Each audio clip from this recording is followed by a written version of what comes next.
Hi, we're here in Portland with Trena, and Trena's a homeless advocate. She's going to tell us about problems with abuse from drunk people abusing homeless people. Yeah, we have a great deal of that, both in the southeast where I live and here in the downtown area. At a place called Right to Dream To, which is a rest area for homeless people where they come in and get sleep. We have a lot of bars, and so all the beautiful people that are dressed to the nines will be drunk, and they'll come along, and I've seen people drop kick homeless people, steal their stuff, people who can go buy a drink for $7 but yet steal a homeless person's bag and then laugh about it.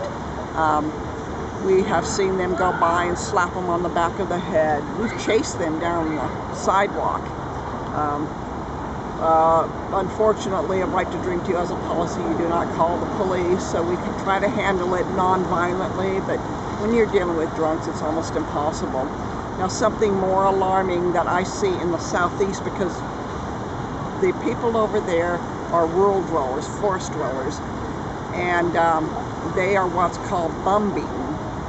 And we have people that will live in like a very small camp, maybe even just one person. And I'm thinking of a very sweet man that sat in front of me every Sunday at church. His name was Nick, and he was being bum beaten. These were house thugs, punks that lived in houses that would come by and they start kicking them in a sleeping bag. And they'd laugh about being bum beating the folks.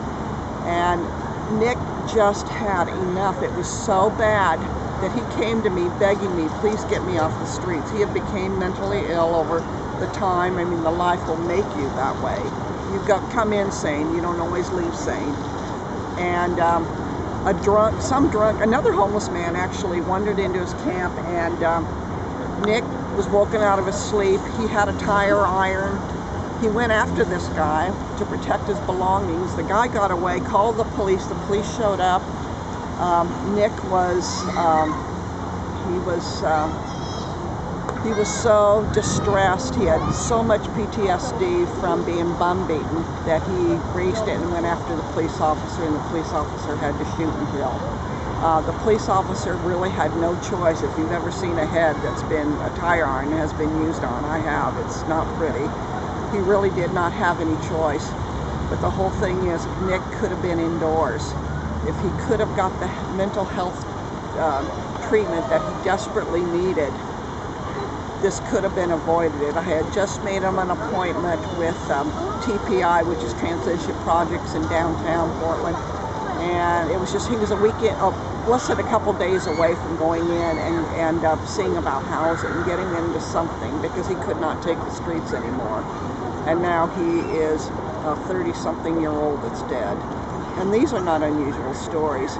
We had the sweetest man, Native American man, tiny little guy, comes into the center, and he's got a blow dart, where some punks went by in their car and used a blowgun and put it into the calf of his leg, and they thought it was so funny. And they're screaming at him, get a job, get a job, get a job. This was just a sweet man.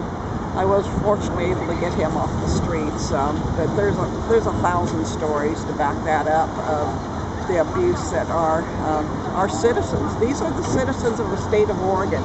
These are the citizens of Clackamas County, Multnomah County, City of Portland, and yet they're being treated like rubbish by housed and unhoused.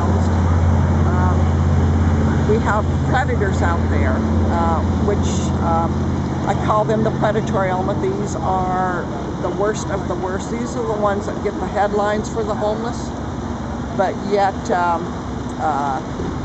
they only make up like 1% of the homeless out here, but they will go out and prey on other homeless people. They will go in, kill their animals, take every bit of their belongings that they can sell.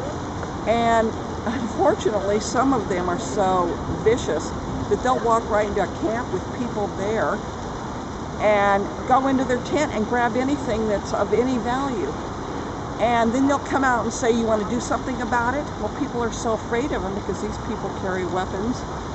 This is a very ugly element. The police are putting them in jail and then releasing them because they get probation violations, and then they do their time and they're right back out on the street.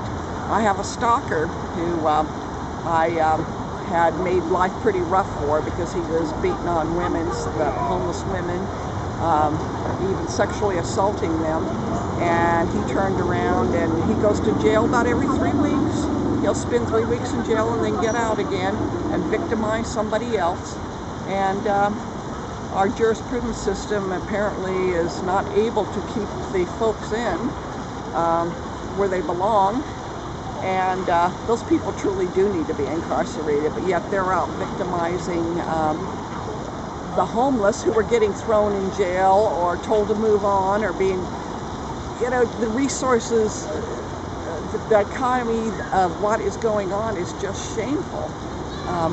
You attack or bully the homeless people, but yet you just barely address the monsters that are out there victimizing homeless people. It's everywhere in the Southeast. We have a lot of gangs out there that are house thugs. They live in homes. A lot of them come from good homes, but they like to be bad boys and girls. And with the bum beating, it's for sport. It's not for, they're not protecting themselves. They deliberately go out and start hurting people because it's sport to them. We've had people die down here from being beaten, being stabbed. We've had people set on fire, especially, I've seen it in the Southeast especially. Pour a little gasoline on their sleeping bag while they're sleeping and throw a match down, and they end up with burns. But some of the biggest thugs are the authorities, who will sweep a camp in the middle of winter. And in October of 2013, we had a wonderful man named Alvin Smith that died after a sweep. And we begged them, please, the weather's bad, please leave his tent sleeping bag. And ODOT just told them, well, they can come get it just like everybody else at a warehouse. And he died from exposure. And when they found him, he was dead, but he had his little dog kept warm inside of his jacket. And these stories, I'll start crying when I think about them. That's just one. The stories are horrendous.